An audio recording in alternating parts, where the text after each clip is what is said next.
बिस्मिल्लाहिर्रहमानिर्रहीम। शुरू अल्लाह के नाम से जो रहमान और रहीम है। इक़रा बिस्मि रब्बिकल्लज़ी खलक़। पढ़ो ए नबी अपने रब के नाम के साथ जिसने पैदा किया। खलक़ल इंसान मिन अलक़। जमे हुए खून के एक लोथड़े से इंसान की तख्लीक की। इक़रा व रब्बुकल अकरम। पढ़ो और तुम्हारा रब बड़ा करीम है। अल्लज़ी अल्लम बिल क़लम। जिसने कलम के जरिए से इल्म सिखाया। अल्लमल इंसान मा लम यअलम। इंसान को वो इल्म दिया जिसे वो न जानता था। Assalamu alaikum. We start with the name of Allah, who is the most beneficent and the merciful. This is the video number 2 of revisional class. In this video class, we are going to review the two chapters, chapter number 12 and 13. So now we start from the chapter number 12. The name of the chapter is the volume and the surface area of pyramid, cone and sphere. So first, what is the volume? Volume क्या होता है? Volume is the amount of space occupied by an object, यानी कोई भी object वो कितना space ले रहा है, कितनी जगह घेर रहा है, वो उसका क्या होगा? वॉल्यूम होगा। ठीक है, यानी अगर मैं किसी भी ऑब्जेक्ट की फ्लैट शेप से उसकी हाइट, यानी फ्लोर से लेके उसकी हाइट से आप उसको मल्टीप्लाई कर दो तो वो वॉल्यूम है। लेट सपोज ये रूम है, इस रूम में कितना स्पेस है, तो ये इस रूम का वॉल्यूम होगा। एक हमारे पास बॉक्स होता है, उसमें हम जैसे ज्वेलरी बॉक्स होते हैं, उसमें हम अपनी कितनी ज्वेलरी कलेक्ट कर सकते हैं, तो वो उस बॉक्स का वॉल्यूम होगा। ठीक है, नेक्स्ट है एरिया। एरिया क्या है आपके पास? Space, amount of space occupied by the flat shapes, यानी जब फ्लैट शेप्स की बात होगी, यानी कोई ऑब्जेक्ट अगर कोई शेप फ्लैट शेप्स में वो कितनी जगह घेरा है, जैसे कि रूम का फ्लोर। अब हमारे पास जो रूम का फ्लोर है उसके लिए हम एरिया का वर्ड यूज़ करेंगे। जैसे volume is an quantity of the 3 dimensional, उसमें 3 डायमेंशन की बात होगी और एरिया में 2 डायमेंशन की बात होगी। लेट सपोज जैसे मैंने अक्सर आपको क्लास में भी, फिजिकल क्लासेस में भी मैंने आपको एक एग्जांपल दी है।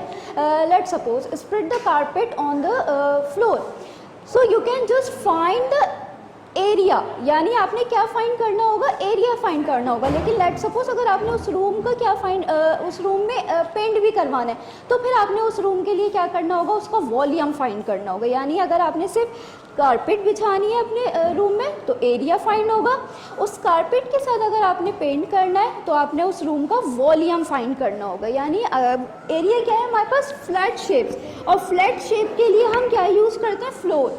उसमें जस्ट 2 चीज़ क्वांटिटीज़ को हम वो लेंगे। वो कौन सी क्वांटिटी है? एरिया के लिए सिर्फ 2 क्वांटिटी को हम कैलकुलेट करते हैं, एक लेंथ एंड एक विड्थ। इन दोनों को आप करोगे तो ये 2 डायमेंशन है, यानी फ्लैट शेप्स के लिए हम एरिया यूज़ करते हैं। लेकिन अगर आपने वॉल्यूम करना हो तो क्या होगा? एरिया को, यानी लेंथ इनटू विड्थ, एरिया को अगर आप हाइट से, उसी ऑब्जेक्ट की हाइट से मल्टीप्लाई करते हो तो फिर वो क्या हो जाएगा? वॉल्यूम। ठीक है, ये फ़र्क है एरिया। एरिया 2 डायमेंशन होता है और वॉल्यूम 3 डायमेंशन।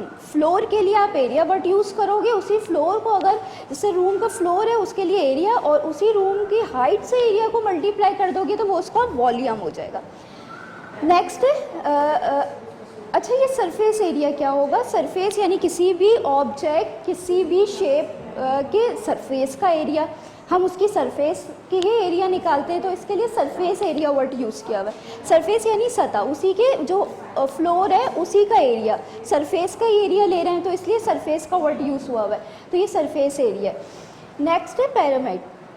अब पिरामिड क्या होती है? Pyramid is a solid in which one of the face is polygonal base, and the other is polygonal base and the other is the slanted face. Other faces क्या होने चाहिए उसके? slanted face joined to the sides of the base। यानी क्या है आपके पास? ये pyramid है,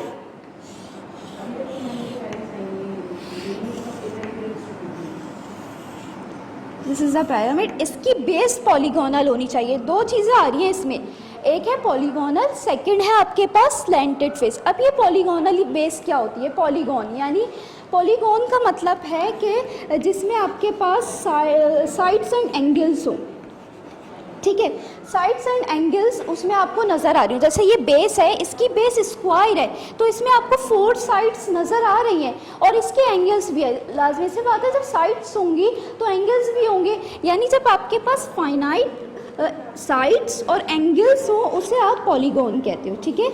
साइड्स हो उसमें और एंगल्स हो, फाइनाइट हो यानी जिसे आप काउंट कर सको, तो ऐसे बेस को पॉलीगॉन कहा जाता है। तो पिरामिड की फर्स्ट रूल क्या है? आपके पास पॉलीगोनल बेस होनी चाहिए और स्लैंटेड फेस होनी चाहिए। अब ये जो स्लैंटेड फेस है ये क्या है आपके पास? जैसे कि आप देख सकते हो इसकी जितनी भी साइड्स हैं वो सब जॉइंट हो रही हैं, ठीक है। वो कहाँ जॉइंट हो रही है? उसकी बेस की साइड्स की जितने भी ये पॉइंट्स हैं, ये जो साइड्स हैं ये सब आके एक पॉइंट पे मीट कर रही हैं। इस पॉइंट को एपिक्स कहा जाता है, ठीक है। जिस पॉइंट पे बेस के सारे पॉइंट्स आके मिल जाए उस पॉइंट को एपिक्स कहा जाता है। अब यहाँ से आप देख सकते हो इसके जो ये वाली साइड है, ये साइड, इसे स्लैंटेड फेस कहा जाता है क्योंकि ये स्लाइडिंग हो रही है। यहाँ पे क्या हो रही है? स्लाइडिंग। वो फेस जो स्लाइडिंग हो रही हो जहाँ पर, उसे स्लैंटेड फेस कहा जाता है, ठीक है। तो ये है हमारे पास पिरामिड की क्या है, पहले रूल क्या है कि पॉलीगोनल बेस होनी चाहिए जिसके साइड्स एंड एंगल हो, ठीक है, एंड स्लैंटेड फेस होती है उसमें। इसकी हर तरफ आपको इसकी ये साइड, ये लेफ्ट राइट साइड, इसका फ्रंट, इसका बैक आपके पास स्लैंटेड फेस होगा क्योंकि वहाँ से स्लाइडिंग हो रही है, सारी बेस एक पॉइंट पे आके मीट कर रहे हैं। तो ये है हमारे पास पिरामिड। अब हमने करना क्या है इस चैप्टर में? इस चैप्टर में हम क्या मालूम करेंगे? Volume, surface area of pyramid, pyramid का वॉल्यूम एंड सरफेस एरिया, कोन का फाइंड करेंगे एंड स्फीयर का। पिरामिड हो गया, कोन क्या है? अच्छा, अब हम सबसे पहले कोन पे जाने से पहले हम बात करेंगे पिरामिड के फॉर्मूले की, किस तरीके से ड्राइव होगा पिरामिड का फॉर्मूला। अच्छा, there are the figure 12.8 on the page number 321। यहाँ पे क्या है?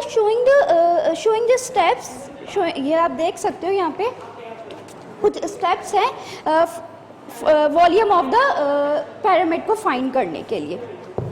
तो यहाँ पे पेज नंबर है 321। यहाँ पे किस तरीके से फाइंड किया? एक सिलेंडर लिया, देखिएगा किस तरीके से फाइंड किया गया। पिरामिड लिया और एक सिलेंडर लिया। देखिए सबसे पहले हमने क्या करना है, ये है हमारे पास पिरामिड, ठीक है। इसको मैंने इस तरीके से उल्टा करके बनाया है अभी। ये सपोज ये पिरामिड है, इस तरीके से, ये इसको मैंने इस तरीके से अभी ड्रॉ कर लिया। अच्छा, अब इसका वॉल्यूम हम फाइंड करेंगे किसकी हेल्प से? सिलेंडर के वॉल्यूम से। ये सारी वर्डिंग आपके पास जो मैं समझा रही हूँ, ये आपको सारी की पॉइंट्स इसमें लिखे हुए, पेज नंबर 321, आप यहाँ से रीड भी कर सकते हो, ठीक है। अच्छा, ये दोनों क्या है आपके पास? पिरामिड है। अच्छा, पिरामिड की क्या चीज़ होती है? उसकी जो बेस होती है वो पॉलीगोनल यानी स्क्वायर शेप की होगी। तो आपने सिलेंडर भी स्क्वायर बेस सिलेंडर लेना है क्योंकि इसकी भी बेस आपके पास क्या है? स्क्वायर जैसी। तो सिलेंडर की बेस भी स्क्वायर जैसी होगी। अब करना क्या है? यहाँ पे कुछ स्टेप्स आपको गिवन है, ठीक है। तो आप इसे रीड करोगे, सारी वर्डिंग वही लिखी है जो मैं अभी आपको समझा रही हूँ। इसमें करना क्या है आपने कि दोनों वॉल्यूम बराबर है। पिरामिड का वॉल्यूम क्या सिलेंडर के वॉल्यूम के बराबर है? Volume of pyramid equal to volume of cylinder. क्या दोनों वॉल्यूम बराबर है? अब इसका एक्सपेरिमेंट देखा कैसे? इन्होंने क्या किया? सबसे पहले पिरामिड को फिल किया, ठीक है, इसे फिल किया सैंड से। फिर क्या किया इन्होंने? इसको क्या किया? इसमें डाल दिया, सिलेंडर में इसको इन्होंने इस सैंड को डाल दिया है, ठीक है। उस वक्त तक डालते रहेंगे। यहाँ पे लिखा हुआ है the process is repeated until the prism is completely field, जब तक कि ये आपके पास ये सिलेंडर फिल ना हो जाए, ठीक है। इन्होंने 1 टाइम किया, अभी भी ये सिलेंडर फिल नहीं हुआ। फिर सेकेंड टाइम अगेन इन्होंने फिल किया और फिर इसमें क्या कर दिया? इस सिलेंडर में लिया, डाल दिया अगेन, अभी भी ये कंप्लीट फिल नहीं हुआ, यानी 2 टाइम हो गया। अब जब इन्होंने 3 टाइम फिल किया, अगेन इसमें जब इन्होंने डाला है तो ये 3 टाइम जाके फिल हुआ। इसका मतलब है कि वॉल्यूम ऑफ पिरामिड 3 टाइम है। 3 टाइम अगर आप लोगे यानी 3 पिरामिड आप लोगे तो वो जाके एक सिलेंडर के वॉल्यूम के बराबर बनेगा, बात समझ में आ गई? तो इसका मतलब क्या हुआ, यानी मैं 3 पैरामीटर लूँगी तो वो जाके एक वॉल्यूम ऑफ एक सिलेंडर 1 वॉल्यूम ऑफ सिलेंडर के इक्वल आएगा। तो इससे क्या मतलब हुआ, यहाँ पे अगर आप देखो यहाँ पे क्या लिखेंगे हम, वॉल्यूम ऑफ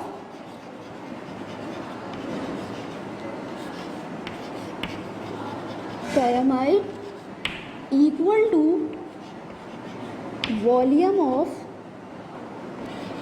सिलेंडर। कितने टाइम था, 3 टाइम। मुझे वॉल्यूम ऑफ पिरामिड फाइंड करना है, तो यहाँ पे 3 इससे मल्टीप्लाई हो रहा है, इधर आके क्या हो जाएगा, इससे डिवाइड। ठीक है, लेफ्ट साइड पे आप शिफ्ट करोगे तो इस यहाँ मल्टीप्लाई, उधर आके डिवाइड हो जाएगा कि वॉल्यूम ऑफ पिरामिड क्या बनेगा, equal to 1/3 volume of cylinder. अब वॉल्यूम ऑफ सिलेंडर क्या होगा, कौन बता सकता है? यस, आपने वॉल्यूम ऑफ सिलेंडर क्या होगा आपके पास, इसके बेस एरिया को आप क्या कर दो, इसकी हाइट से मल्टीप्लाई कर दो। अब यहाँ पे क्या है, वॉल्यूम है, इसकी बेस को ये रहा सिलेंडर, इसकी बेस है, ये रही इसकी बेस, ये एरिया हो गया इसकी बेस का एरिया, और इसके एरिया को आप इसकी हाइट से मल्टीप्लाई कर दो तो आप क्या लोगे, बेस एरिया मल्टीप्लाई हाइट। अब बेस एरिया कैसा है आपके पास, स्क्वायर जैसे, तो अब आपने क्या करना है, या तो आप इसकी length multiply by width multiply by height भी लिख सकते हो, या इसकी जगह जस्ट आपके पास बेस एरिया भी आ सकता है। नेक्स्ट है कोन। कोन क्या है आपके पास, अच्छा अब ये आ गया, इसका वॉल्यूम ड्राइव हो गया। अब इससे रिलेटेड जो भी क्वेश्चन आएंगे, जैसे कि पेज नंबर 326 में एक्सरसाइज है 12A, क्वेश्चन नंबर 2 आप इसका अटैम्प्ट कीजिएगा, ये असेसमेंट का सवाल है। ठीक है, अभी मैं आपको इसको समझा भी दूंगी क्या करना है इसमें। पहले हम आते हैं नेक्स्ट टॉपिक है कोन। कोन है हमारे पास, कोन क्या है, कोन भी बिल्कुल पिरामिड की तरह। कोन हमारे पास कैसी होती है, इसकी बेस कैसी होगी, कर्व एरिया, इसका कर्व एरिया होगा, सिंपल कर्व एरिया होता है कोन का। कैसे होगा, ये हमारे पास कोन है, ठीक है, इसकी जो बेस है वो बेस हमारे पास कैसी है, सर्किल, पिरामिड की ही तरह, but cone is not a pyramid. क्यों नहीं है पिरामिड, इसका रीजन भी यहाँ मौजूद है। Cone is not a pyramid because the base of the pyramid must be a polygon. Pyramid की पहली शर्त क्या थी कि उसकी बेस पॉलीगोनल होनी चाहिए, बट यहाँ पे कोन की बेस पॉलीगोनल नहीं है। पॉलीगोनल से मुराद जिसकी साइड्स और एंगल्स हो, सर्किल की साइड्स नहीं होते, साइड्स से इनफाइनाइट साइड्स होते हैं जिसे हम काउंट नहीं कर सकते। So cone is like a pyramid but it's not a pyramid. ठीक है, तो अब हमने इसका फॉर्मूला कैसे ड्राइव करेंगे, volume of cone equal to 1/3 the volume of the cylinder. वही लेंगे सिलेंडर की ही हेल्प से जैसे हमने पिरामिड लिया था, उसी की तरीके से हम फाइंड करेंगे इसका जो है वॉल्यूम का। मगर हमने क्या करना है, अब यहाँ पे कोन, अब सिलेंडर नहीं होगा, सिलेंडर तो है मगर आपने अब यहाँ पे किस टाइप का सिलेंडर लोगे, जैसे कोन है मेरे पास, अब इसके लिए जो आप सिलेंडर लिया जाएगा वो भी आपके पास सर्किल होना चाहिए, क्योंकि पिरामिड का जब हम फाइंड कर रहे थे उसमें हमारे पास स्क्वायर बेस सिलेंडर था, तो यहाँ पे भी आपके पास कोन का सर्किल होगा, तो इसके लिए भी सिलेंडर कैसा होना चाहिए, सर्किल। यानी जब मैं कोन को 3 टाइम फिल करूँगी इससे सैंड से और इसमें, यानी बस मुझे देखना है कि ये सिलेंडर कोन से कितने टाइम फिल होगा, तो ये भी 3 टाइम फिल होगा। तो इसका भी आप बिल्कुल वैसे ही ड्राइव करोगे, volume equal to 1/3 the volume of the cylinder. अब वॉल्यूम ऑफ द सिलेंडर, इसका बेस एरिया देख लो। सबसे पहले बेस एरिया कैसा है आपके पास, सर्किल। ठीक है, अब इसका जो बेस एरिया है यहाँ पे आप वही लिखोगे, base area multiply by height of the cylinder से मल्टीप्लाई कर लोगे। अब जो सिलेंडर का जो बेस एरिया है वो बेस एरिया कैसा है आपके पास, सर्किल।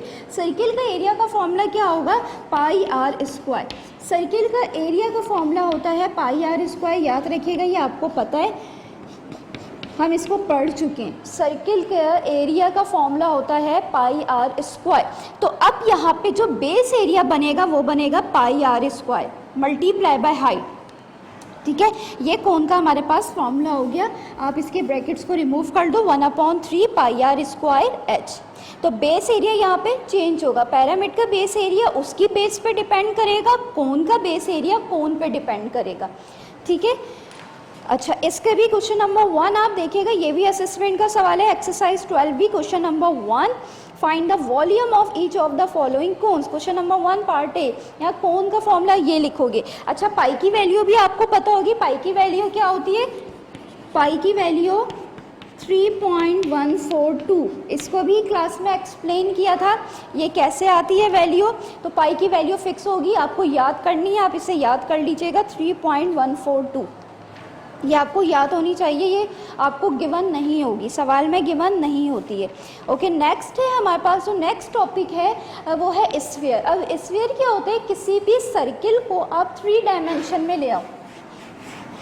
सर्किल को आप 3 डायमेंशन की बात करो तो वो क्या हो जाएगा आपके पास? स्फीयर। अब हमने क्या फाइंड करना है? सर्किल है, ठीक है। सर्किल को आप 3 डायमेंशन कर दो, जैसे कि हमारे पास होती है फुटबॉल। सम फ्रूट्स भी हमारे पास स्फीयर्स की तरह होते हैं, जैसे एप्पल हो गया, ऑरेंज हो गया, ये सब क्या है हमारे पास? स्फीयर है, क्योंकि ये 3 डायमेंशन है। अच्छा, अब क्या है, इसका फॉर्मूला किसने डिस्कवर किया था? सो आर्किमिडीज, यहाँ पे भी ये लिखा हुआ है, Archimedes is the greatest mathematician.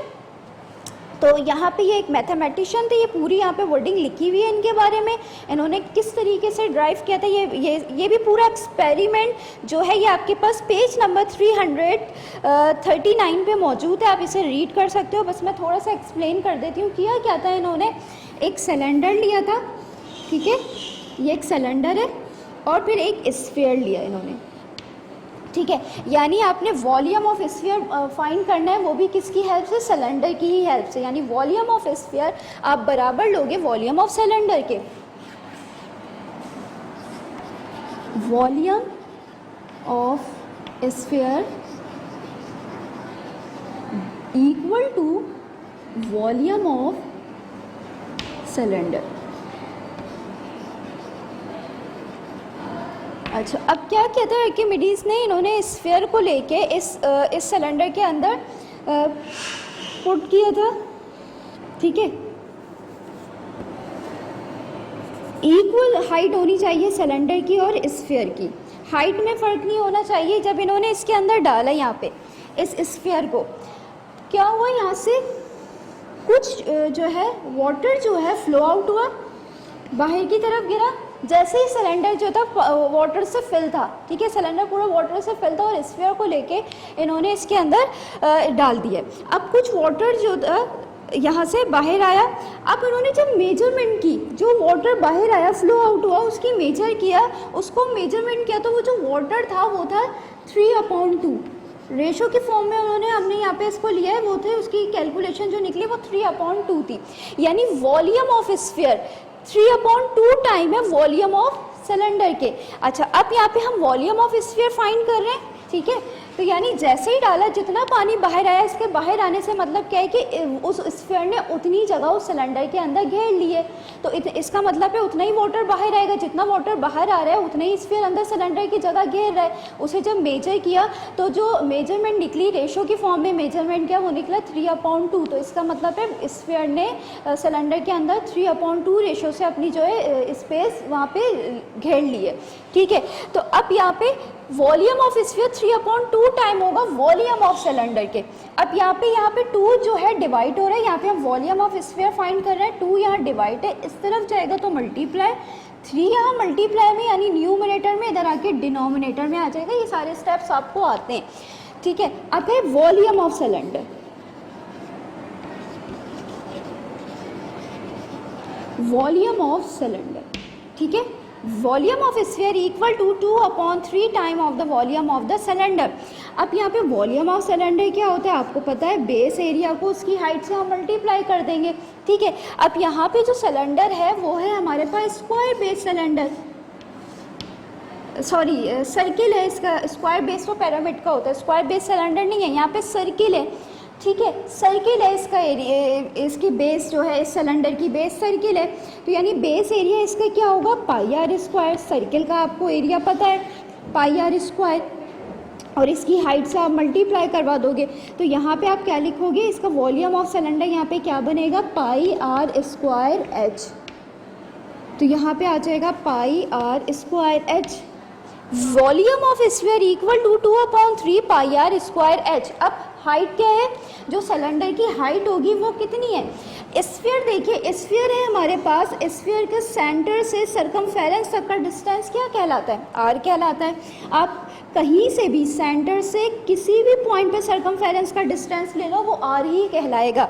आप इधर से ले लो, ये भी आर होगा, ये भी आर है, तो इसका मतलब है सेंटर से यहाँ तक का डिस्टेंस आर है, तो इस सेंटर से यहाँ तक का डिस्टेंस भी कितना होगा? आर, यानी रेडियस।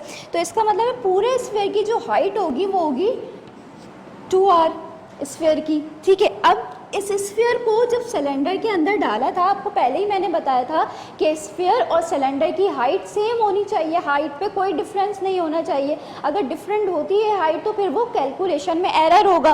तो अब जब स्फीयर इसके अंदर आपने डाला है, तो इसका मतलब जब स्फीयर की हाइट 2r है तो सिलेंडर की हाइट भी कितनी होगी? सिलेंडर की हाइट भी हमारे पास 2r होगी, ठीक है। तो इसका मतलब है आप इधर क्या पुट करोगे? 2r, v equal to 2/3r pi r square, और इस h की जगह आप 2r पुट करोगे। ये हाइट ऑफ द सिलेंडर। अच्छा, अब क्या होगा? 2 into 2 is 4, v equal to 4/3, 2 into 2 is 4 pi r से r मल्टीप्लाई होगा, ये 2 से 2 मल्टीप्लाई होगा, यहाँ r से r सेम बेस है तो पावर इनकी ऐड होके क्यूब हो जाएंगी। तो volume of the sphere is the 4/3 pi r cube, ठीक है। अच्छा, ये था वॉल्यूम ऑफ स्फीयर। नेक्स्ट है हमारे पास सरफेस एरिया। अब हम बात करते हैं, अभी तक हमने वॉल्यूम ऑफ पिरामिड पढ़ लिया, वॉल्यूम ऑफ कोन पढ़ लिया और वॉल्यूम ऑफ स्फीयर पढ़ लिया। अब हम बात करेंगे, यानी हमने वॉल्यूम फाइंड कर लिए तीनों के, अब हम सरफेस एरिया फाइंड करेंगे। सरफेस एरिया क्या होगा? किसी भी ऑब्जेक्ट की सरफेस का एरिया, ठीक है। अच्छा, अब क्या है हमारे पास, होगा क्या? सबसे पहले हम volume of surface area of sphere की बात कर लेते हैं। यहाँ पे हमारे पास जो टॉपिक है वो है total surface area. Total surface area क्या होगा? कोई भी ऑब्जेक्ट है उसकी जितनी भी सरफेस आपको नज़र आ रही है उन सब का एरिया फाइंड करके उनको प्लस करना, टोटल सरफेस एरिया कहलाएगा, ठीक है। टोटल सरफेस एरिया क्या होगा? कोई भी ऑब्जेक्ट है, उस ऑब्जेक्ट में जितने भी फेसेस नज़र आ रहे हैं वो क्या होगा? उन फेसेस का एरिया निकाल लो, उनकी सरफेस का एरिया निकाल लो और फिर एंड में उन सब फेसेस के एरिया को प्लस करना, टोटल सरफेस एरिया। अब अगर हम स्फीयर की बात करें, स्फीयर हमारे पास जैसे फुटबॉल है, वो सर्किल को अगर आप 3 डायमेंशन कर दो तो वो स्फीयर हो जाएगा। अब करना क्या है? इसका भी एक एक्सपेरिमेंट पेज नंबर 341 पे ये सारे स्टेप्स लिखे हुए, आप यहाँ से भी रीड कर सकते हैं। किया क्या था इन्होंने? आर्किमिडीज ने ही किया था। किस तरीके से किया था? एक ऑरेंज लिया था, उस ऑरेंज को उसके जो स्किन थी उसको पील ऑफ कर लिया। अच्छा, उस ऑरेंज के साइज़ के कुछ सर्कल्स भी ड्रॉ कर लिए, ठीक है।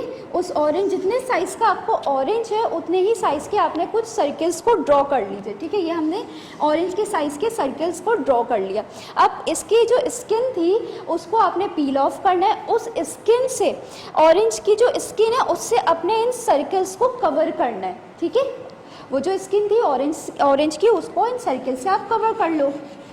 इसके हम फेसेस देख रहे हैं कि एक स्फीयर में कितने फेसेस होते हैं, क्योंकि हमें स्फीयर हर तरफ से सेम शेप का नज़र आ रहा होता है। आप ऐसे नहीं बता सकते कि उस स्फीयर में कितने फेसेस हैं। तो अब हम स्फीयर के कितने फेसेस काउंट करें? तो उन्होंने एक मेथड क्या लिया था? ऑरेंज लिया, दोबारा मैं रिपीट कर रही हूँ, ऑरेंज लिया, उसी साइज़ के कुछ सर्कल्स को ड्रॉ किया, उसकी ऑरेंज की स्किन को उन्होंने पील कर लिया। अब उसी स्किन से कुछ सर्कल कवर किए, एक सर्कल कवर हुआ मतलब 1 फेस, सेकेंड सर्कल भी कवर हो गया उसी स्किन से, एक ही ऑरेंज की स्किन से, ठीक है। फिर थर्ड किया, थर्ड भी कवर हो गया एक ही ऑरेंज की स्किन से, इसका मतलब है 3 फेसेस हमें मिल गए। फिर उन्होंने जब 4 किया तो 4 भी पूरा कंप्लीट हो गया, ठीक है। टोटल 4 सर्कल उस1 ऑरेंज की स्किन से कवर हो गए। सो इसका मतलब ये हुआ कि एक स्फीयर में 4 फेसेस होते हैं, ठीक है। तो कितने हो गए उसमें? एक स्फीयर में कितने फेसेस हो गए? 4। अब आपके पास जो स्फीयर होता है हर तरीके तरफ से वो सर्किल जैसी शेप का नज़र आ रहा होता है। इसका मतलब है ये सर्किल सब सर्किल है। अब सर्किल का एरिया क्या होता है? पाई आर स्क्वायर, आपको पता है। यानी आप अगर एक फुटबॉल ले लो या एक कोई भी फ्रूट ले लो स्फीयर की शेप का, उसका एक 1 फेस आपका वही एरिया होगा पाई आर स्क्वायर, सेकेंड फेस का भी एरिया वो भी सर्किल जैसे शेप का है तो उसका भी आप area pi r square, third face की तरफ देखोगे, कहीं से भी देख लो तो वो भी सर्किल की शेप का नज़र आएगा, it means pi r square. और 4 भी आपके पास वो भी सर्किल जैसी शेप का, it means pi r square. इन चारों को आप प्लस कर लो तो ये हो जाएगा total surface area of sphere. अब आप जब फेयर करोगे, वो प्लस करोगे, ऐड करोगे, तो total surface area of sphere क्या बनेगा हमारे पास? Surface area of sphere, total surface area, ठीक है, total surface area of sphere is 4 pi r square, ठीक है। ये हो गया total surface area of sphere 4 pi r square. अब इसी तरीके से अगर हम कोन की बात करें,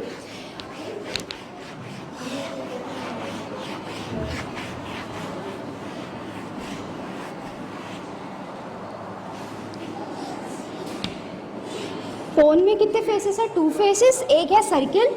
total surface area of cone, surface area of कोन, ठीक है। अब इसके भी हर फेसेस को अलग कर लो, सर्किल अलग करेंगे, सर्किल का एरिया पाई आर स्क्वायर, और इसका जो टॉप वाला हिस्सा, जब आप सर्किल को रिमूव कर दो, सर्किल हो गया साइड पे, अब जो ऊपर वाला हिस्सा उसे कहा जाता है curve surface area, curve surface area of कोन,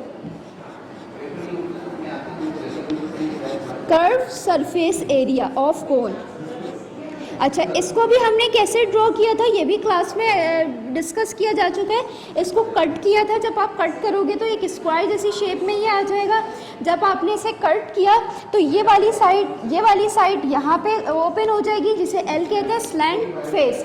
ये कौन का स्लैंटेड फेस है, स्लाइडिंग हो रही है, स्लैंट फेस को एल से रिप्रेजेंट करते हैं, तो ये एल ओपन हो गया।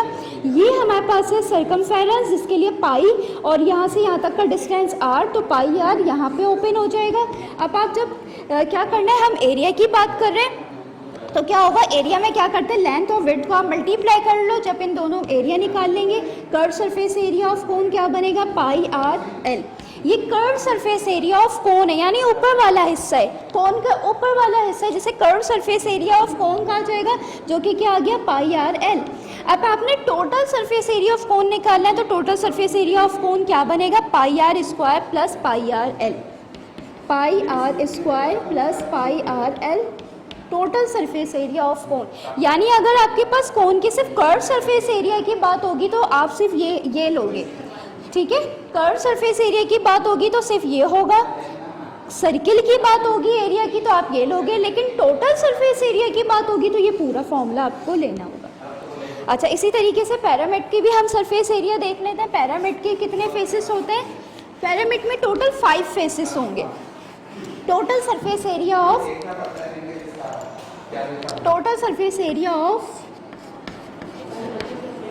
पैरामिड। अब इसको अगर आप ओपन करो, पैरामिड को देखिए, ये है हमारे पास पैरामिड की बेस।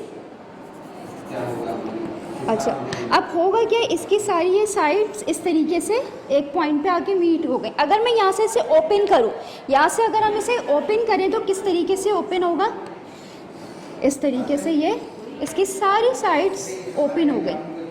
अब आप देख सकते हो इसमें कितने फेसेस नज़र आ रहे हैं, 5, 1 2 3 4 5। एक तो base area, total surface area of pyramid क्या बनेगा, बेस एरिया, ठीक है, बेस एरिया जो कि लेंथ इंटू विड्थ होगी, प्लस 4 फेसेस। कौन से 4 फेसेस, 1 2 3 4, ये है 4 फेसेस, जो कि क्या होगा, 4 फेसेस किस, ये वाले जो फेस है, ये वाला फेस, ये स्क्वायर फेस जैसे, इसके लिए लेंथ इंटू विड्थ, प्लस ये आपके पास ट्राइंगल जैसी शेप है, तो इसके क्या होगा, आप ट्राइंगल वाला फॉर्मूला यहाँ पे लगाओगे, ट्राइंगल का एरिया का फॉर्मूला यहाँ पे अप्लाई किया जाएगा। बेस एरिया स्क्वायर थी, तो बेस एरिया स्क्वायर का फॉर्मूला लेंथ इनटू विड्थ या ब्रेथ भी हो सकती है, प्लस 4 फेसेस नज़र आ रहे हैं, 1 2 3 4, तो ये 4 आ गया। और फेसेस कौन सी शेप के, ट्राइंगल, तो आप यहाँ पे ट्राइंगल का फॉर्मूला लिख लोगे। ट्राइंगल के एरिया का फॉर्मूला 1/2 ब्रेथ इनटू लेंथ, ये आ गया आपके पास ट्राइंगल का फॉर्मूला, जो कि total surface area of pyramid होगा, ठीक है। अच्छा, अब हम मूव करते हैं असेसमेंट की तरफ। चैप्टर नंबर 12 के कुछ MCQs है। Assessment number 3 of chapter number 12। Assessment 1 और 2 आपको बताया जा चुका है, यहाँ पे असेसमेंट नंबर 3 है चैप्टर 12 की। MCQ से ज़रा इन्हें देखिएगा। नंबर 1 है volume is the amount of dash occupied by an object. Volume क्या होता है, किस तरीके के अमाउंट है हमारे पास? ऑप्शन देखिए, स्पेस, एजेस, सरफेस या none of these. Volume is the amount of space. इसका जो करेक्ट आंसर है वो हमारे पास क्या है? स्पेस। यानी स्पेस में वो कितना उसका अमाउंट ऑफ स्पेस है, तो वो आपके पास क्या कहलाएगा? वॉल्यूम। नेक्स्ट है नंबर 2 देखिए। नंबर 2 है plane figure have dash while solid shapes have volume. दोबारा सुनिएगा, प्लेन फिगर हैव डैश। जो प्लेन फिगर होती हैं, जैसे फ्लैट शेप्स होती हैं, उसके लिए हम डैश लेते हैं, जबकि सॉलिड शेप्स के लिए हम क्या लेते हैं? Solid shapes have volume. Solid shape के लिए वॉल्यूम होता है। तो प्लेन शेप्स के लिए यानी फ्लैट शेप के लिए क्या होगा? एरिया। इसका जो सही आंसर है MCQ नंबर 2 का जो राइट आंसर है वो है एरिया। नंबर थर्ड देखिए। नंबर थर्ड में आपसे क्या कहा जा रहा है? Total surface area of pyramid is total dash of all faces. Total surface area में हम क्या करते हैं? फेसेस के टोटल क्या लिया जाता है? फेसेस, जितने भी फेसेस होते हैं उन तमाम फेसेस का एरिया लिया जाता है, वॉल्यूम लिया जाता है, बेस ली जाती है या हाइट ली जाती है। जब हम टोटल सरफेस एरिया किसी भी ऑब्जेक्ट की, यहाँ पे पैरामिड की बात हो रही है, अभी पैरामिड का हमने टोटल सरफेस एरिया फाइंड किया था, तो उसमें 5 फेसेस नज़र आ रहे थे, तो हमने हर उस 5 फेसेस का क्या निकाला था? एरिया या वॉल्यूम? हमने वहाँ पे एरिया निकाला था। तो total surface area of pyramid is total area of all faces. ठीक है। Number 4 is the regular polygon have all dash and dash are equal. Regular polygons जो होती हैं उनके क्या चीज़ इक्वल होती हैं? Sides, angles, both of these या none of these. Regular polygon में क्या चीज़ शर्त होती है आपके पास? कि उनकी जो बेस साइड्स हैं और बेस की जो साइड्स हैं वो एंगल हैं, वो सबसे पहली शर्त क्या है? वो होनी चाहिए, तभी वो पॉलीगॉन बनेगी, यानी रेगुलर पॉलीगॉन कहलाएगी वो। अगर साइड्स एंड एंगल नहीं होंगे तो वो पॉलीगॉन नहीं है। तो पॉलीगॉन के लिए शर्त क्या है? साइड्स एंड एंगल होने चाहिए। इट मीन्स इसका जो राइट आंसर है वो बोथ ऑफ दीस है, क्योंकि साइड्स भी होने चाहिए और एंगल। साइड्स होंगे तो एंगल खुद ही होंगे उसमें। तो यहाँ पे क्या होगा? Regular polygon have all sides and angles are equal. उसमें एंगल्स एंड साइड्स क्या होते हैं? जितने साइड्स होंगे उतने ही एंगल्स होंगे। नेक्स्ट है base of cone is dash. Base of cone की जो बेस होती है वो कैसी होती है? सर्किल होती है, स्क्वायर होती है, रेक्टेंगल होती है, नन ऑफ दीस होती है। कोन की बेस आपको पता है कैसी होती है? सर्किल होती है। तो right answer is circle. Next is number 6 MCQs। Base of pyramid must be a dash.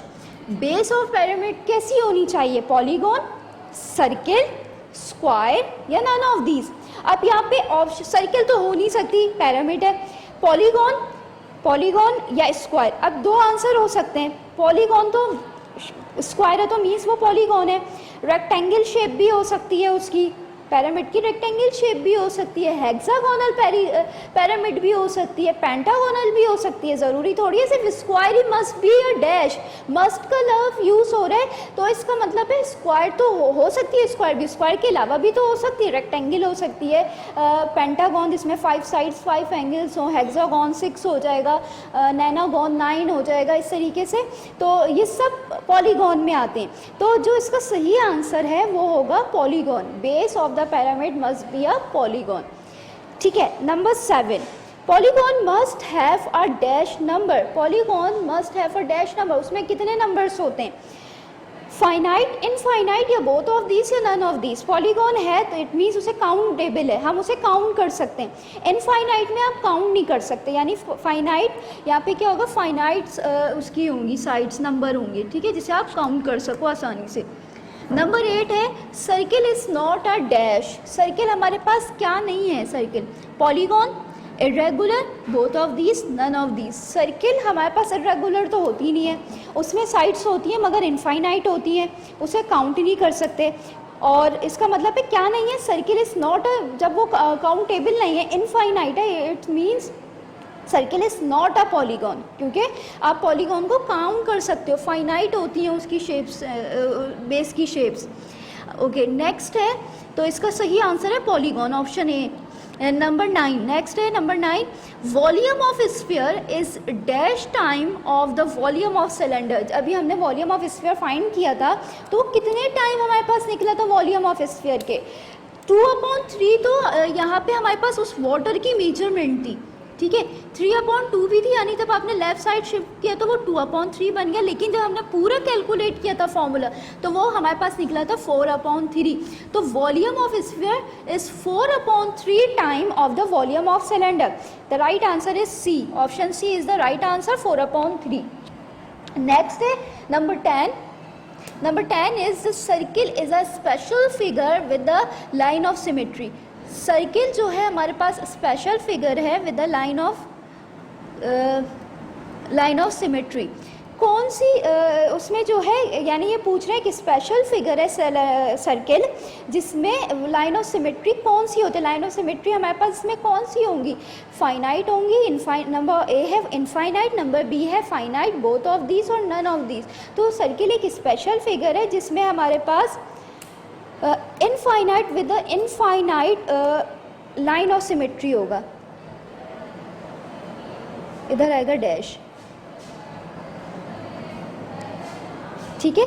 Circle is the special figure with the dash line of symmetry. Circle हमारे पास एक स्पेशल फिगर है जिसमें लाइन ऑफ सिमेट्री कैसी होंगी, finite होंगी, infinite होगी, both of these या none of these. Option A इसका सही आंसर है, इनफाइनाइट, क्योंकि उसमें जो सर्किल है उसमें हमारे पास साइड्स पता नहीं चल रही होती कितनी है, अनकाउंटेबल होती है जिसे हम काउंट नहीं कर सकते, तो वो इनफाइनाइट।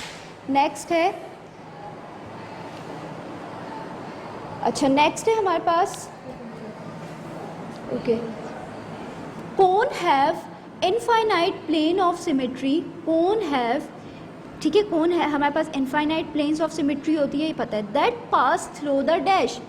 अब जो वो कहाँ से पास हो रही होती हैं, that pass through the dash, अब वो किधर से पास हो रही होती है, what is point, both of these या नन ऑफ दीज। जितनी भी जो फाइनाइट लाइंस हैं, बेस है कोन की या पिरामिड की, जो भी आप शेप ले सकते हो, उसकी जो बेस है वो कहाँ पे जाके कहाँ से पास हो रही होती है, एक पॉइंट पे जाके पास हो रही होती है, उसको क्या कहा जाता है, वर्टेक्स। अच्छा पॉइंट नहीं होगा, उसका एक नेम है वर्टेक्स, तो आपने उसी पे मार्क करना है, ऑप्शन ए, ठीक है, वर्टेक्स पे जाके से वो पास हो रही होती है।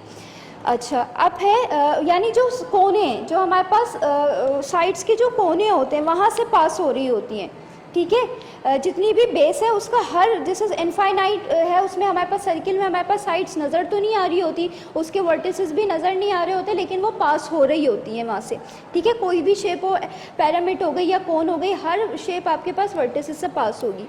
नेक्स्ट है सिलेंडर एंड कोन, नंबर ये है 12।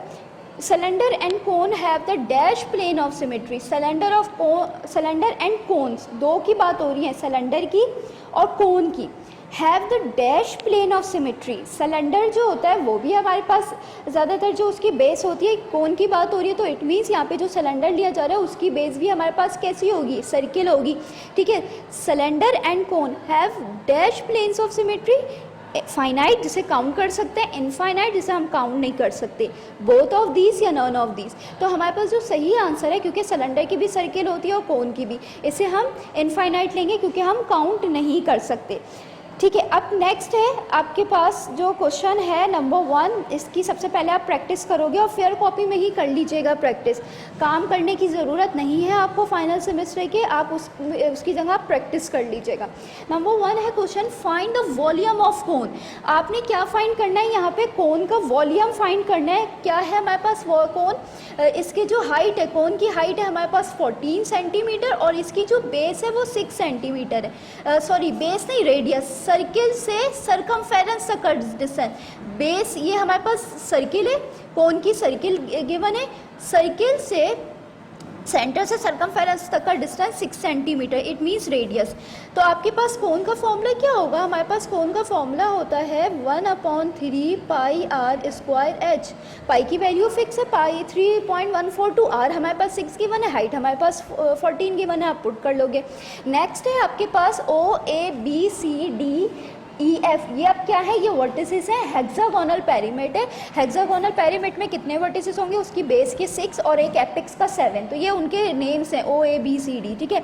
उसका बेस एरिया आपको गिवन है 23 एंड हाइट गिवन है 6। Find the volume of the hexagonal perimeter, आपने उसी के वॉल्यूम फाइंड करने।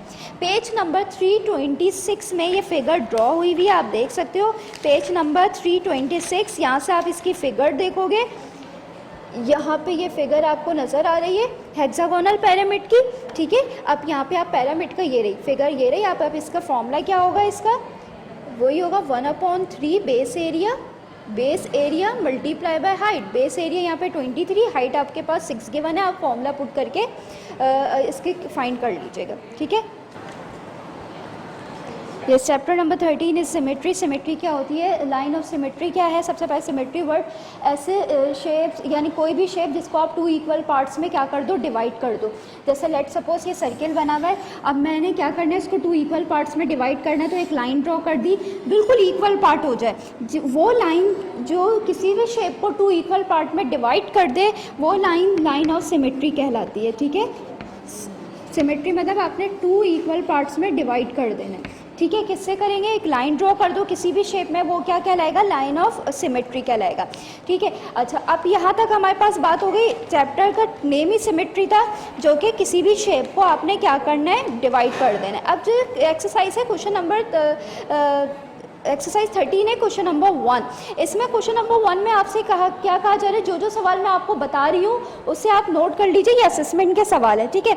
आपने क्या करना है? Which of the following shapes have the no line of symmetry. ऐसी कौन सी शेप्स हैं? क्वेश्चन नंबर 1 में आपको कुछ फिगर्स ड्रॉ हुई है, येस एंड नो में आंसर देना है। इसमें किन लाइन्स की लाइन ऑफ सिमेट्री नहीं बन सकती? जैसे फर्स्ट है आपके पास ये शेप गिवन है, ठीक है। तो इसमें लाइन ऑफ सिमेट्री आप ड्रॉ नहीं कर सकते। अगर आप इस तरीके से चाहोगे तो ये इस तरीके से भी ड्रॉ नहीं होगी, क्योंकि जब आप इसे कर्व यानी जब आप इसे फोल्ड करोगे, सिमेट्री क्या होगी? जब आप उसे फोल्ड करो तो हर साइड्स एक दूसरे पे, कॉरस्पॉन्डिंग साइड्स एक दूसरे पे परफेक्टली क्लोज हो जाए। तो जब आप इसे यहाँ से यहाँ तक क्लोज करोगे तो ये वाला वर्टिस इस वर्टिस से परफेक्टली क्लोज नहीं होगा, सही है। तो ये इसका आंसर होगा नो। इसके बाद बी में आपके पास ये एक स्क्वायर रेक्टेंगल जैसी शेप बनी हुई है, तो इसका आंसर होगा येस, क्योंकि इसमें लाइन ऑफ सिमेट्री आप ड्रॉ कर सकते हो। बाकी तमाम शेप्स आप खुद देखोगे किसमें येस आंसर है और किसमें नो है, ठीक है। नेक्स्ट है, अब आपके पास क्वेश्चन नंबर 3 देखिएगा। क्वेश्चन नंबर 3, ये सारे जितने भी सवाल इस वक्त मैं बोल रही हूँ, क्वेश्चन नंबर 1 असेसमेंट नंबर 3 समझ लीजिए, 4 assessment number 4 assessment number 4 question number 1 आपको मैंने अभी बताया।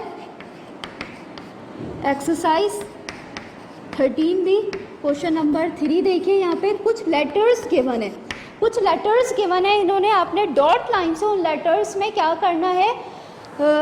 उनकी लाइन ऑफ सिमेट्री ड्रॉ करनी है। जैसे आपके पास एक लेटर है बी, अब बी की लाइन ऑफ सिमेट्री आप ड्रॉ कर दीजिए, ये रहा, ठीक है। फिर इसके बाद नेक्स्ट है एल, ठीक है, इसकी लाइन ऑफ सिमेट्री आप ड्रॉ कर दीजिए, ये रही लाइन ऑफ सिमेट्री। जितनी लाइन ऑफ सिमेट्री ड्रॉ होंगी, ये हो गई 2 लाइन ऑफ सिमेट्री ड्रॉ होंगी, vertical and horizontal. Next letter है पी, तो पी की लाइन ऑफ सिमेट्री ड्रॉ नहीं हो सकती, नहीं करेंगे। एक्स है, एक्स की 2 ड्रॉ हो सकती हैं, इस तरीके से आपने ड्रॉ कर दी। तो बाकी जितने भी लेटर्स हैं आप यहाँ से खुद इन्हें देखोगे। इसमें भी बहुत सारी शेप्स हैं, येस एंड नो का आंसर है। क्वेश्चन नंबर 3 में भी आपके पास कुछ लेटर्स हैं, आप उनकी भी लाइन ऑफ सिमेट्री ड्रॉ करोगे। इसी तरीके से क्वेश्चन नंबर 4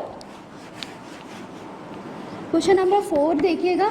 क्वेश्चन नंबर 4 ये असेसमेंट के सवाल है, ज़रा देख लीजिए। चैप्टर नंबर 13 के इनको नोट कर लीजिए अपनी कॉपी में। क्वेश्चन नंबर 4 है, आपके पास कुछ शेप्स गिवन है, वहाँ भी आपसे कहा जा रहा है how many lines of symmetry.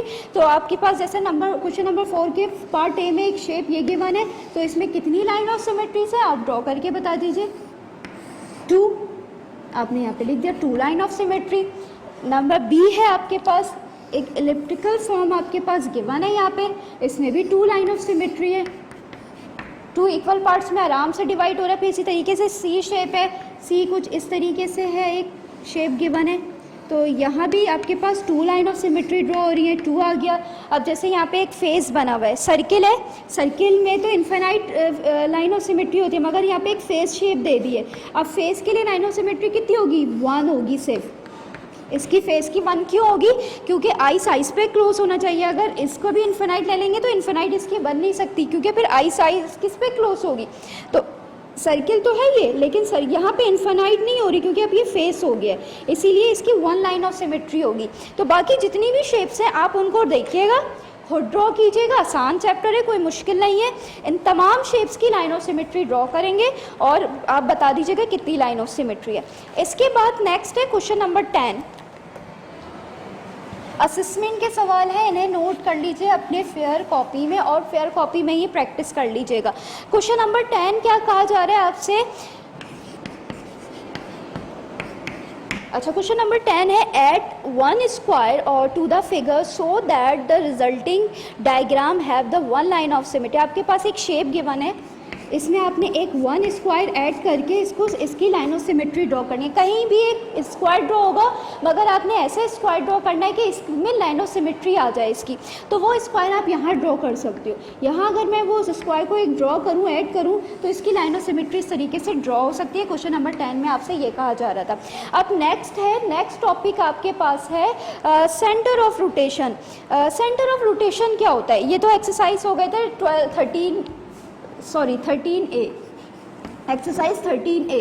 अब जो टॉपिक है वो है हमारे पास सेंटर ऑफ रोटेशन का टॉपिक है, और एक्सरसाइज भी 13B में उसी रोटेशन के हवाले से सारे सवाल मौजूद हैं। तो सबसे पहले तो आपके पास पता होना चाहिए सेंटर ऑफ रोटेशन। जब भी कोई ऑब्जेक्ट, याद रखिएगा, जब भी कोई ऑब्जेक्ट रोटेट होता है तो अपने एक पॉइंट से, एक फिक्स पॉइंट से रोटेट हो रहा होता है। जैसे कि फैन रोटेट करता है अपने फिक्स पॉइंट से, जहाँ से वो हैंग हुआ हुआ है वो उसका फिक्स पॉइंट है। आपकी गाड़ी के टायर हैं, टायर जब रोटेट करते हैं तो वो भी एक फिक्स पॉइंट से रोटेट करता है। तो वो जो पॉइंट होता है जहाँ से कोई भी ऑब्जेक्ट रोटेट कर रहा होता है, उस पॉइंट को सेंटर ऑफ रोटेशन कहा जाता है। ठीक है, अब एक्सरसाइज जरा आइए next, exercise 13B। Exercise 13B को देखिएगा, यहाँ पे कुछ आपके पास शेप्स गिवन है। Exercise 13B question number 1। Question number 1 में आपको कुछ शेप्स गिवन है और इनका क्या मार्क करना है, सेंटर ऑफ रोटेशन। जैसे फर्स्ट शेप है आपके पास, ये शेप गिवन है, इसका सेंटर ऑफ रोटेशन कहाँ होगा, कहाँ से ये रोटेट करेगा, अपने सेंटर पॉइंट से, यानी इसको पॉइंट को फिक्स कर दो, यहाँ से ऐसे पूरा रोटेट करवाते रहो, यहाँ से ऐसे पूरा रोटेट करो, ये पॉइंट नहीं घूमेगा, ये फिक्स रहेगा। तो इस पॉइंट को सेंटर ऑफ रोटेशन कहा जाता है। जैसे नेक्स्ट है आपके पास शेप, ये इसका सेंटर ऑफ रोटेशन यहाँ पे आप मार्क कर लो, यहाँ से फिक्स करो और इसे आप पूरा 0 से 360 एंगल पे रोटेट करवाते रहो, तो ये पॉइंट सेंटर ऑफ रोटेशन कहलाता है।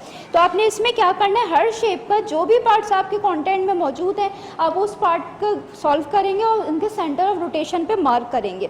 ठीक है, अच्छा नेक्स्ट है हमारे पास, आ जाएं हम, अब आते हैं टेबल पे। पेज नंबर, टेबल है आपके पास एक ऑन द पेज नंबर 373। इस टेबल पे क्या है, टॉपिक क्या है इस टेबल का, okay page number 373, rotational symmetry. Topic जो है अब आपके पास है वो है रोटेशनल सिमेट्री। अब रोटेशनल सिमेट्री क्या होता है, रोटेशनल सिमेट्री जैसे लाइन ऑफ सिमेट्री हमें समझ में आ गई कि किसी भी ऑब्जेक्ट को इक्वल पार्ट में कट कर देना, वो लाइन ऑफ सिमेट्री। अब रोटेशनल सिमेट्री क्या है, कोई भी ऑब्जेक्ट को जब आप रोटेट करो, ठीक है, जब किसी भी ऑब्जेक्ट को रोटेट करते हैं, जैसे वो उसकी ओरिजिनल पोजीशन पे अभी रखा है, अभी हमने रोटेट नहीं किया, वो अभी 0 एंगल पे, अब उस 0 एंगल से उसकी पूरी, या तो 180 ट्राइंगल है तो 180, और अगर कोई दूसरे शेप है कोई ट्राइंगल के अलावा जैसे रेक्टेंगल, स्क्वायर वगैरह, तो वो 360 होगा। 0 से 360 तक पूरा वो जब रोटेट होगा, वो अपनी इस कंप्लीट रोटेशन में जितनी बार भी ओरिजिनल पोजीशन पे जैसा रखा हुआ था उस शेप में जितनी बार भी नजर आएगा, वो उसका rotational symmetry, order of the rotational symmetry हो जाएगा। अब जैसे टेबल है आपके पास, टेबल में आपको स्केलीन ट्राइंगल गिवन है, यहाँ पे एक स्केलीन ट्राइंगल है, स्केलीन ट्राइंगल जिसकी तीनों साइड्स अनइक्वल होती हैं। ठीक है, तीनों साइड्स अनइक्वल होंगी।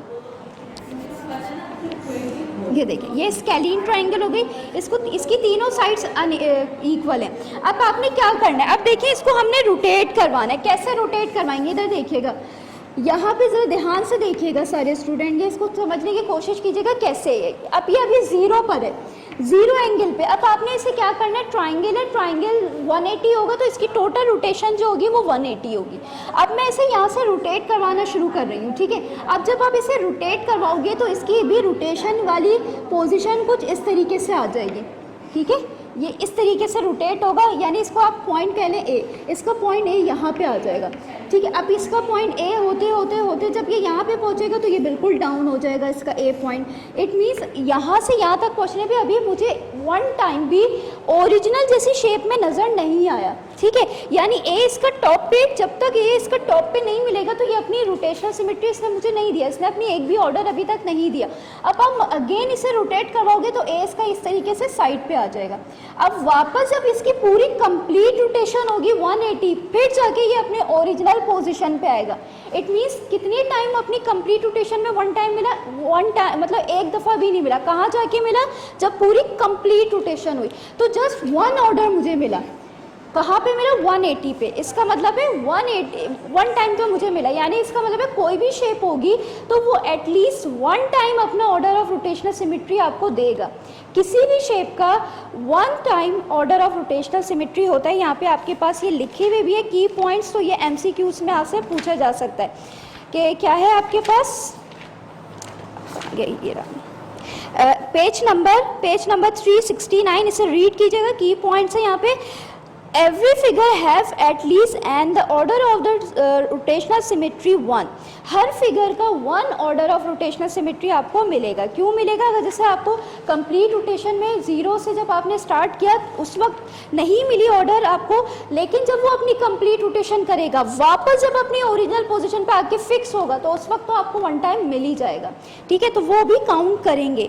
इसके बाद है आइसोसेल्स ट्राइंगल। अब आइसोसेल्स ट्राइंगल में, अच्छा इसमें लाइन ऑफ सिमेट्री आपके पास टेबल में 2 कॉलम दिए हुए, number of the line of symmetry, बस खत्म होने में, number of the line of symmetry इसमें नहीं होगा, order of the rotation symmetry आपको वन टाइम मिल जाएगा। इसके अलावा आइसोसेल्स ट्राइंगल है, आइसोसेल्स ट्राइंगल में टू साइड्स इक्वल होंगी, ये 2 साइड्स इक्वल होती हैं आइसोसेल्स ट्राइंगल में। इसका मतलब है लाइन ऑफ सिमेट्री भी 1 ड्रॉ हो सकती है। और आप इसे अगर रोटेट करवाओ 0 से 180, अगर इस ट्राइंगल को कंप्लीट रोटेट करवाओगे तो ये भी हमें अपनी पूरी कंप्लीट रोटेशन के बाद ही वन टाइम ही आपको अपना ऑर्डर देगा। तो इसका भी ऑर्डर ऑफ रोटेशन सिमेट्री आपको 1 मिलेगा। नेक्स्ट जो है आपके पास, नेक्स्ट देखिएगा, नेक्स्ट है आपके पास इक्विलेटरल ट्राइंगल। इक्विलेटरल ट्राइंगल आप में यहाँ पे 3 साइड्स हैं और तीनों साइड्स इक्वल होंगी, तो यहाँ पे 3 लाइन ऑफ सिमेट्री आपको मिलेगी, ठीक है। यहाँ से भी आपको सेम मिलेगी और यहाँ से भी आपको 3, यानी आप कहीं से भी इसे फोल्ड करोगे जो इसके कॉरस्पॉन्डिंग साइड्स होंगी वो इक्वली एक दूसरे पे परफेक्टली क्या हो जाएंगी, क्लोज हो जाएंगी। तो 3 लाइन ऑफ सिमेट्री है। और अब आप जब इसे रोटेट करना शुरू करोगे, अब आपने इसे रोटेट करवाना, ये भी अपनी 0 पोजिशन पे, अब आपने इसे 0 एंगल पे, ठीक है। अब आप इसे रोटेट करवाओगे, पॉइंट ए यहाँ पर है, अब आपने इसे रोटेट करना शुरू किया, अभी यहाँ पे पॉइंट ए इस तरीके से आपको मिलेगा। लेकिन जब ये यहाँ पे लेट सपोज ये पहुँच गया है आपके पास 70 एंगल पे, यहाँ पे इसका ये आ गया, इट मीन्स ये क्योंकि इसका जो है 3 साइड्स इक्वल है, तो यहाँ पे भी जब पहुँचेगा तो आपको बिल्कुल सेम ओरिजिनल जैसी शेप का नज़र आएगा। अब ये हमें कैसे पता चलेगा, जितनी लाइन ऑफ सिमेट्रीज होंगी उसके ऑर्डर्स हमें उतने ही मिलेंगे। पॉलीगोनल, जो भी पॉलीगोनल फिगर्स होंगी, यानी उनकी साइड्स और एंगल्स बराबर हो, ठीक है। अब जैसे हमारे पास ये है, ये क्या है, पॉलीगोनल शेप है, ट्रायंगुलर पॉलीगोनल है, तो इसमें 3 साइड्स मिल रही हैं, तो इसका ऑर्डर भी हमें कितना मिलेगा, 3 मिलेगा। अच्छा, हर फिगर के लिए ऐसा नहीं होगा, जो हमारे पास इक्वल साइड्स इसकी होंगी, जैसे 3 साइड्स हैं तो तीनों साइड्स इक्वल है इसकी, तो 3 साइड्स लाइन ऑफ सिमेट्री होगी और 3 ऑर्डर्स भी मिलेंगे। हर फिगर के लिए ऐसा नहीं होगा। अगर जैसे किसी के 2 साइड्स इक्वल है तो ज़रूरी नहीं है कि वहाँ पे 2 लाइन ऑफ सिमेट्री मिल रही है तो 2 ऑर्डर्स भी मिलेंगे। किस तरीके से होगा, यहाँ पे टेबल पूरा परफेक्टली आप देखोगे इसको सही से, और हर ट्राइंगल को आप एक दफ़ा खुद भी रोटेट करवाने की कोशिश करोगे और आप देखोगे कितने टाइम आपको ये यहाँ पे सेम नज़र आ रहा है। इसके अलावा जो टेबल है, टेबल नंबर 378 पे भी तमाम शेप्स जो गिवन है वो पॉलीगोनल है, तो आप देख सकते हो जितनी साइड्स होंगी उतने ही ऑर्डर ऑफ रोटेशन सिमेट्री आपको सेम नज़र आ रहा है। तो ये था आपका टॉपिक। अच्छा, इसके अलावा आपके पास है नेक्स्ट जो टॉपिक है, नेक्स्ट टॉपिक है वहाँ पे 3 डायमेंशनल आ जाएंगी। अब 3 डायमेंशनल क्या होगी हमारे पास, 3 डायमेंशनल की अगर हम बात करें symmetry in the 3 dimensional, 3 dimension, ठीक है। अब जैसे कि हमारे पास 3 डायमेंशन यानी कोई सॉलिड ऑब्जेक्ट, लेट सपोज ये रेक्टेंगल है, ठीक है।